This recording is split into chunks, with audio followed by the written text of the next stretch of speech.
العليم من الشيطان الرجيم من همزه ونفخه ونفثه. سورة الشورى آیت نمبر 44. ومن يضلل الله فما له من ولي من بعده وترى الظالمين لما رأوا العذاب يقولون هل إلى مرد من سبيل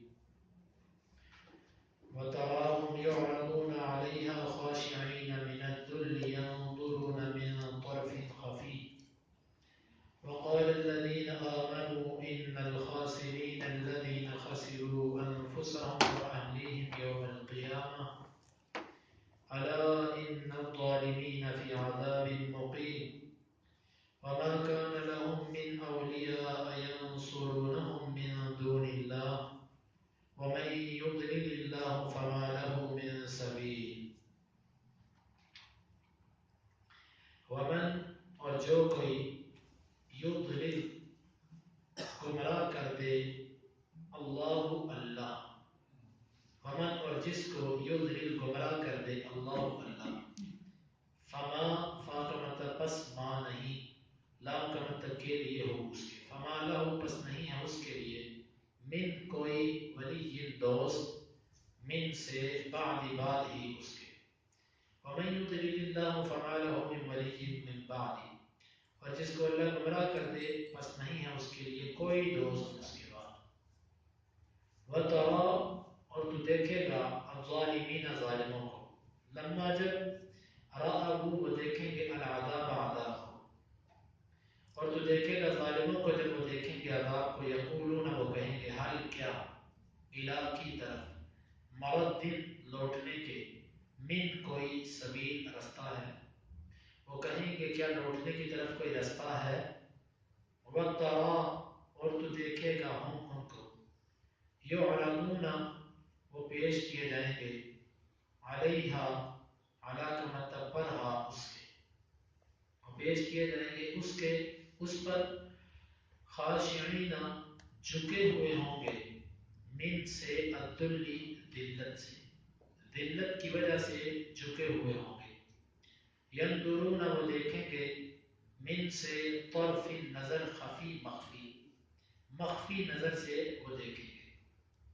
وقال اور کہیں گے الذین وہ لوگ آمنوا جو ایمان لائے، ان یقینا الخاسرین خسارہ پانے والے، الذین وہ لوگ ہیں، خاسروا جنہوں نے گھاٹے میں ڈال دیا، انفسا نفسوں کو ہم اپنے، واہلیہم اور گھروں کو ہم اپنے، یوم القیامت قیامت کے دن، الا خبردار، ان بے شک الظالمین ظالم، فی میں عذاب عذاب میں ہوں گے، مقیم ٹھہرنے والے.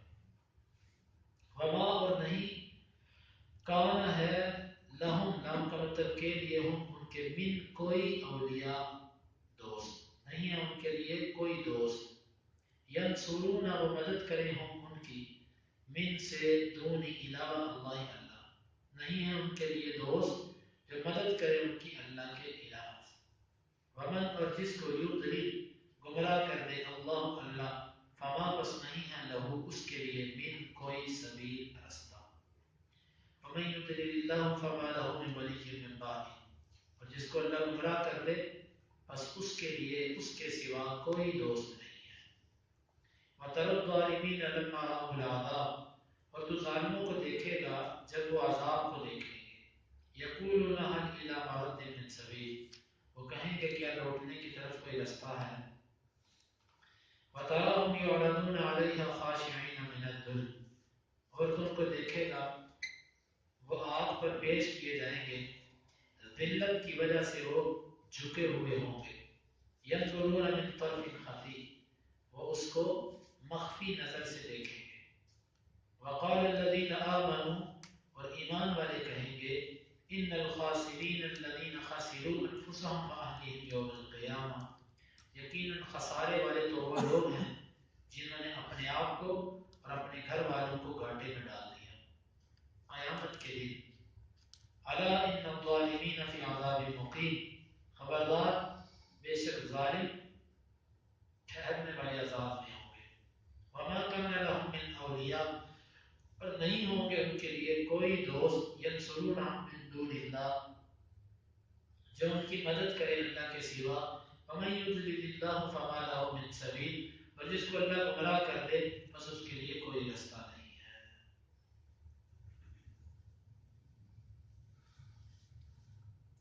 اللہ رب العزت نے ان آیات میں اپنے نبی صلی اللہ علیہ وآلہ وسلم کو تسلی دی ہے۔ تسلی کس چیز سے ہے؟ کہ میرے نبی اگر یہ آپ کی بات پر ایمان نہیں لاتے، آپ کو تسلیم نہیں کرتے، تو آپ دل برداشتہ نہ ہو، اس میں آپ کی دعوت میں کچھ کمی نہیں ہے، آپ کے اخلاص میں کچھ فرق نہیں ہے۔ یہ جس کو اللہ گمراہ کر دے اس کو کوئی ہدایت نہیں دے سکتا۔ اے نبی، آپ کی نہ دعوت میں کمی ہے، نہ آپ کے دلائل میں کمی ہے، نہ آپ کے طریقے میں کچھ کمی ہے، نہ آپ کے اخلاص میں کچھ کمی ہے، بلکہ یہ وہ بدبخت لوگ ہیں کہ جن کے دلوں کے ٹیڑھ پن کی وجہ سے اللہ نے ان پر مہر لگا دی ہوئی۔ یہ آیت ہمیں بھی دیکھنا چاہیے کہ ہمارے معاشرے میں بہت سارے لوگ ایسے ہوتے ہیں کہ ان پر کوئی بات اثر نہیں کرتی، تو ہر جگہ پر بعض جگہوں پر ایسے ہوتا بھی ہے، لیکن ہر جگہ پر دعوت دینے والے کا قصور نہیں ہوتا، علماء کا قصور نہیں ہوتا۔ لوگ تو بڑی آسانی سے کہہ دیتے ہیں کہ ان کا اپنا عمل نہیں ہے، اس لیے ان کی بات میں بھی اثر نہیں ہے۔ تو کیا نبیوں کی بات میں بھی اثر نہیں تھا؟ تو ہر جگہ پر دعوت دینے والے کا قصور نہیں ہوتا۔ بعض دفعہ جو سامنے بیٹھا ہوتا ہے، جو سن رہا ہوتا ہے، اس کے اندر بعض دفعہ ایسی بدبختی ہوتی ہے کہ جو اس پر غالب آ جاتی ہے، اور اللہ تعالیٰ اپنی بات اس کے دل تک اترنے نہیں دیتے بوجہ اس کی بدبختی۔ تو یہ نبی صلی اللہ علیہ وسلم کو تسلی ہے کہ اگر یہ آپ کی بات سن کر مسلمان نہیں ہوتے تو آپ اس سے دل برداشت نہ ہو۔ آپ یہ مت سوچیں کہ پتہ نہیں میری دعوت میں کچھ کمی ہے، بلکہ در حقیقت اللہ ہی ان کو ہدایت نہیں دینا چاہتا۔ فما لهم من ولی من بعد، جس کو اللہ گمراہ کر دے اس کا اللہ کے بعد کون دوست بن سکتا ہے؟ کون ہے جو اس کو بچا لے؟ کوئی نہیں۔ یہاں سے اس آیت سے ہمیں بھی سوچ لینا چاہیے کہ اگر کوئی نیکی کی بات ہمارے اوپر اثر نہیں کرتی، ہمیں ایک بات سنتے ہیں، ہمارے اوپر وہ بات اثر نہیں کرتی، تو ہمیں اس آیت کو ضرور اپنے سامنے رکھنا چاہیے۔ کہیں ایسا تو نہیں ہے کہ وَمَن يُضْلِلِ اللَّهُ، جس کو اللہ گمراہ کر دے، کہیں نہ اس زمرے میں تو نہیں آتا کہ میں سنتا بھی ہوں لیکن میرے اوپر اثر نہیں ہوتا، میں پڑھتا بھی ہوں لیکن میرے اوپر اثر نہیں ہوتا۔ اس آیت کی روشنی میں ہم میں سے ہر بندہ اپنا محاسبہ کرے۔ اور آگے مزید تسلی یہ دی کہ دنیا میں تو یہ آپ کا مذاق اڑاتے ہیں، دنیا میں آپ کی بات نہیں مانتے، آپ کے رستے کی طرف نہیں آتے، لیکن انشاءاللہ قیامت کے دن آپ ان ظالموں کو دیکھو گے۔ جب یہ اللہ کے عذاب کو دیکھیں گے تو اس وقت یہ کہیں کہ کیا لوٹنے کا کوئی رستہ ہے؟ مطلب اس دنیا سے، یہاں سے دنیا کی طرف جانے کا کوئی رستہ ہے کہ ایک مرتبہ ہم لوٹ جائیں، پھر وہاں پر جا کر اللہ رب العزت کی عبادت کریں؟ کیا کوئی رستہ ہے؟ یعنی کہ اس وقت ان کو کوئی رستہ نہیں ملے گا۔ اللہ تعالیٰ نے یہ منظر کھینچا قیامت کے دن کافروں کا۔ وَتَرَاهُمْ يُعْرَضُونَ عَلَيْهَا خَاشِعِينَ مِنَ الذُّلِّ، واپس تو یہ نہیں جا سکیں گے، لیکن آپ ان کو دیکھو گے یہ آگ پر پیش کیے جائیں گے، اور ذلت شرمندگی کی وجہ سے یہ جھکے ہوئے ہوں گے۔ دنیا میں تو مومنوں کو یہ اتنا مذاق کرتے تھے کہ مومن بیچارے ان کے سامنے اپنے آپ کو چھپاتے تھے۔ آج دنیا میں ایسے ہی ہے، ایک داڑھی والا بندہ اپنے آپ کو ایک بے دین بندے کے سامنے کمزور سمجھتا ہے، ایک شلوار جس کی ٹخنوں سے اوپر ہو، نمازی آدمی، اس کا ہمارے معاشرے کے اندر کوئی اس کی عزت نہیں ہے، اس کو کمتر سمجھا جاتا ہے۔ لیکن اللہ تعالیٰ نے فرمایا قیامت کے دن معاملہ یہ ہوگا، یہ ذلت کی زندگی وہاں پر جیتے ہوں گے۔ آپ ان کو دیکھو گے یہ جھکے ہوئے ہوں گے، من الذل، ذلت کی وجہ سے اللہ نے ان کو ذلیل کر دیا ہوگا۔ جو جتنا بڑا متکبر ہوگا اللہ تعالیٰ قیامت کے دن اس کو اتنا ہی ذلیل کرے گا۔ ينظرون من طرف خفی، یہ دیکھیں گے مخفی نظروں کے، چھپی چور آنکھوں کے ساتھ، ایسے ٹیڑھی ٹیڑھی آنکھیں کر کے دیکھیں گے۔ اور فرمایا کہ جو مومن ہوں گے وہ اس دن کیا کہیں گے؟ وقال الذين آمنوا إن الخاسرين الذين خسروا أنفسهم وأهليهم يوم القيامة. مومن یہ کہیں گے کہ یقیناً خسارے والے تو وہ لوگ ہیں کہ جنہوں نے اپنے آپ کو اور اپنے گھر والوں کو قیامت کے دن خسارے میں ڈال دیا. کیونکہ یہ بات مومن اس لیے کہیں گے کہ دنیا میں مومنوں کو یہ کہا جاتا تھا کہ تم کیسے آدمی ہو، تم تو خسارے میں جا رہے ہو، جو کماتے ہو اپنی کمائی میں سے سارا کچھ تو تم اللہ کے رستے میں لگا دیتے ہو، تو بچوں کے لیے بھی کیا جوڑا تم نے، اپنی مستقبل کے لیے کیا بنایا تم نے، یا کہ تم نے اپنے بچے کو تم مسجد میں ڈال دیا. بتاؤ تمہارا بچہ کچھ دنیا کی تعلیم نہیں حاصل کرے گا تو کل کو کیا کرے گا؟ کیا کسی مسجد میں بیٹھ کے چندے مانگے گا لوگوں سے؟ یعنی کہ دنیا دار لوگ مومن لوگوں کو دنیا میں یہ کہا کرتے تھے کہ تم تو خسارے میں جا رہے ہو. دکان نماز کے ٹائم پہ تم دکان بند کر کے نماز پڑھنے چلے جاتے ہو، تمہارے کتنے گاہک تو ادھر مڑ گئے. دن میں 5 وقت تم نماز پڑھتے ہو تو کم از کم ایک نماز کے 20 منٹ بھی لگاؤ تو تم نے 1 گھنٹہ تو تم نے نمازوں میں ضائع کر دیا. تم تو خسارے میں جا رہے ہو. بیوی اپنے بچوں کو تم نے کوئی جدید تعلیم نہیں دلوائی، اپنی بچیوں کو تم نے وہی برقعے پرانے پہنا کر باہر نکالا ہے. اس سے تو کچھ بھی بچیوں کے رشتے نہیں ہوں گے، کوئی بچی کو رشتہ نہیں لے کر آئے گا. یہ شیطان کے ڈالی ہوئی باتیں مومنوں کو یہ لوگ دنیا میں کرتے تھے. تم نے داڑھی رکھ لی ہے، تمہارا تو رشتہ ہی نہیں ہونا، یہ عمر ہے داڑھی رکھنے کی، تم ابھی سے نمازیں پڑھنا شروع ہو گئے. یعنی کہ یہ جتنی باتیں ہیں بے دین لوگ مومنوں کو دنیا میں خسارے والا سمجھا کرتے تھے. تو اس دن پھر مومن جب ان کو دیکھیں گے تو کہیں گے کہ تم ہمیں دنیا میں خسارے والا کہتے تھے. نہیں، ہم نہیں، بلکہ خسارے والے تو وہ ہیں کہ جنہوں نے آج کے دن اپنے آپ کو اور اپنے گھر والوں کو خسارے میں ڈال دیا. خسارے میں تو تم ہو کہ دنیا کے مزے تم نے لوٹے لیکن آج جہنم تم نے خرید لی، آج جہنم تمہارا ٹھکانہ ہے. اس دن مومن کہے. اس لیے دنیا کے اندر انسان اپنے آپ کو ایسے ظالم لوگوں کی کسی بات پر کام نہ دے، کسی بات کی پرواہ نہ کرے، اس کو سنی انسنی کر دے، اللہ اور اس کے رسول کا وفادار ہو کر جیے. کیونکہ اگر ان لوگوں کی باتوں کے پیچھے چلیں گے تو یقین مانے کہ یہ لوگ کبھی بھی ہم سے خوش نہیں ہوں. ہم اگر اللہ قرآن میں کہتا ہے کہ جب تک آپ ان کی ملت پر نہیں چلے جاتے یہ لوگ آپ سے خوش نہیں ہوتے. ایک چور کے ساتھ جب تک آپ چور نہیں بن جاتے وہ آپ سے راضی نہیں ہوگا. ایک بدکار کے ساتھ جب تک آپ اس جیسے بدکار نہیں بن جاتے وہ آپ سے راضی نہیں ہوگا. یہ دنیا نہیں خوش ہوگی. اس لیے اللہ اور اس کے رسول کی اطاعت اور فرما برداری کرنی چاہیے. الا ان الظالمین فی عذاب مقیم، خبردار یہ ظالم جو ہیں یہ ہمیشگی والے عذاب میں ہوں گے، ہمیشہ ہمیشہ کے عذاب میں ہوں گے. وما كان لهم من اولیاء ينصرونهم من دون اللہ. اب ایک اور طریقے سے ان کی ذلت اور رسوائی کہ دنیا میں یہ کہا کرتے تھے کہ فلاں بزرگ فلاں سرکار ہماری مددگار ہے، ہم ان سے مدد حاصل کریں گے، وہ ہمیں بچا لیں گے. اللہ تعالیٰ فرماتے ہیں کوئی ان کا دوست نہیں ہوگا جو ان کی اللہ کے سوا مدد کر سکے. ہاں اللہ ان کی مدد کر سکتا ہے لیکن وہ کرے گا نہیں. کیوں؟ انہوں نے دنیا میں اللہ کو پکارا ہی نہیں، اللہ کو بلا دیا، تو کوئی ان کا مددگار نہیں ہوگا. وَمَن يُضْلِلِ اللَّهُ فَمَا لَهُ مِن سَبِيلٍ. اور جس کو اللہ تعالیٰ گمراہ کر دے اس کے لیے کوئی رستہ نہیں ہے. کوئی دنیا کی طاقت اس بندے کو ہدایت نہیں دے سکتی جس بندے کو اللہ گمراہ کر دے. اور ایک بات، گمراہی بعض دفعہ کلی طور پر ہوتی ہے. کوئی بندہ مکمل طور پر حق سے پھرا ہوتا ہے، منحرف ہوتا ہے، گمراہ ہوتا ہے.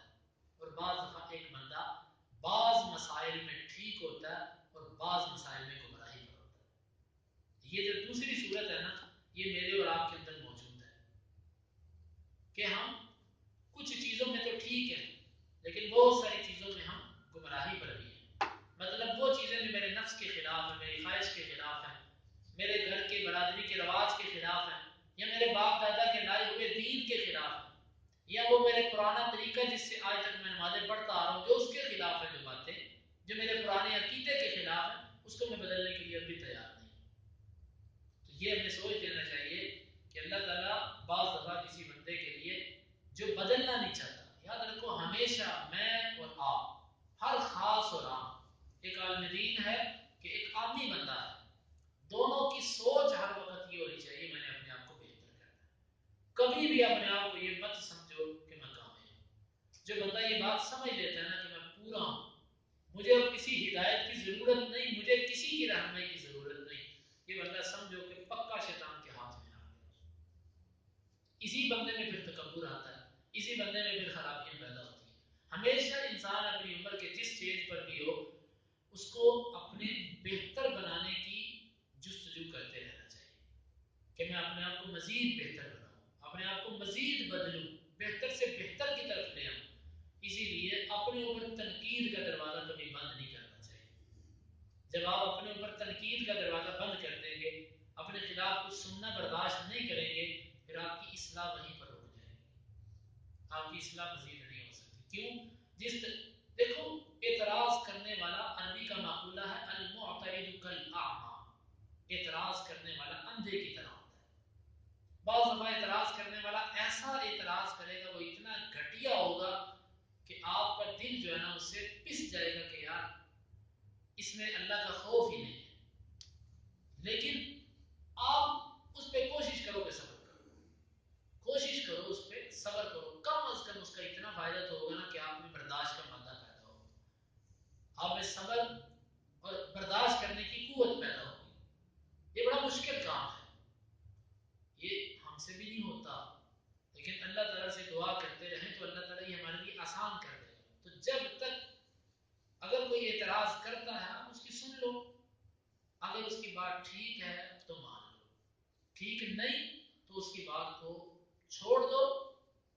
اللہ تعالیٰ آپ کو اس کی سخت بات سن کر صبر کرنے پر اجر عطا فرمائے، کیونکہ حدیث کے اندر بھی آتا ہے نا من کتم غیظا وهو قادر على ان ينفذه الله ينفذه، جس نے اپنے غصے کو پی لیا وہ اس کو نافذ کرنے کی طاقت رکھتا تھا، تو کیا ہوگا؟ اللہ رب العزت اس کو قیامت کے دن بلائیں گے، حتی دعاه الله على رؤوس الخلائق حتی یخیرہ، اللہ رب العزت اس کو ساری مخلوقوں کے سامنے قیامت کے دن بلائیں گے، اللہ اس کو اختیار دیں گے۔ کس چیز میں اختیار دیں گے؟ علی الحور العین، موٹی موٹی آنکھوں والی خوبصورت عورتوں پر اللہ اس کو اختیار دیں گے، ساری حوریں سامنے کھڑے کر دیں گے اللہ اس کے۔ اللہ تعالیٰ فرمائیں گے یزوجہ منہا ما شاء، جس سے چاہتے ہو اس سے نکاح کرو۔ بدلہ یہ ایک عمل کا دنیا میں بدلہ اپنا غصہ پینے کا، غصہ برداشت کرنے کا، ایک غصہ پینے کا یہ اجر ہے، باقی نیکیوں کی جو علیحدہ ہے معاملہ۔ تو یہ اللہ تعالیٰ جس بندے کو، اس لیے اپنی اصلاح کا دروازہ بعض دفعہ ایسے ہوتا ہے کہ ہم جزوی طور پر غلط جا رہے ہوتے ہیں، عقیدہ ٹھیک ہے، اللہ نے شکر ہے شرک سے بچایا، بدعت سے بچایا، خرافات سے بچایا، لیکن ایک جزوی خرابی میرے اندر آئی ہوئی ہے۔ کیوں آئی ہے؟ کہ میں سمجھ رہا ہوں کہ میں اس میں ٹھیک ہوں اور کسی کی بات میں سننے کے لیے تیار نہیں ہوں اس پر۔ یہ ایک خرابی ہے میرے اندر، اس نے مجھے کامل سے اکمل بننے میں رکاوٹ ڈالی ہوئی ہے، بہتر سے بہترین بننے میں یہ چیز رکاوٹ ہے۔ بہتر تو میں ہوں، اللہ کا شکر ہے، شرک نہیں، بدعت نہیں، خرافات نہیں ہے دین میں، لیکن کچھ اور چیزیں، مثلا میرے اندر کوئی ایسی کمزوری ہے کہ مجھے کوئی میرے محسنین وہ بتلاتے ہیں کہ بھئی یہ تم غلط کرتے ہو۔ اب اگر میں انہیں کہہ دوں کہ تمہیں اس سے کیا لگے، خبردار اگر میری ذات پر آج کے بعد تنقید کی تو آپ بتلائیے، کوئی بندہ میری غلطی مجھے بتائے گا؟ بلکہ وہ یہی کہے گا یار اس کے شر سے بچو، ایسے جھگڑے گا ہمارے ساتھ، میری اصلاح بند ہو گئی وہاں پر۔ تو اس لیے بعض دفعہ انسان جزوی طور پر کسی چیز میں گمراہ ہوتا ہے تو اس کو اپنے اوپر یہ دروازے بند نہیں کرنے چاہیے، بہترین کی تلاش میں رہنا چاہیے کہ جتنی کمزوریاں کوتاہیاں ختم ہو سکتی ہیں ان کو ختم کرنا چاہیے۔ اللہ رب العزت سے دعا ہے کہ اللہ تعالیٰ ہمیں اس پر عمل کی توفیق عطا فرمائے۔ وَمَن يُضْلِلِ اللَّهُ، اور جس کو اللہ گمراہ کر دے، فَمَا لَهُ مِن وَلِيٍّ مِّن بَعْدِهِ، بس نہیں ہے اس کے لیے کوئی دوست اس کے بعد۔ وَتَرَى الظَّالِمِينَ، اور تو دیکھے گا ظالموں کو، لَمَّا رَأَوُا الْعَذَابَ، جب وہ دیکھیں گے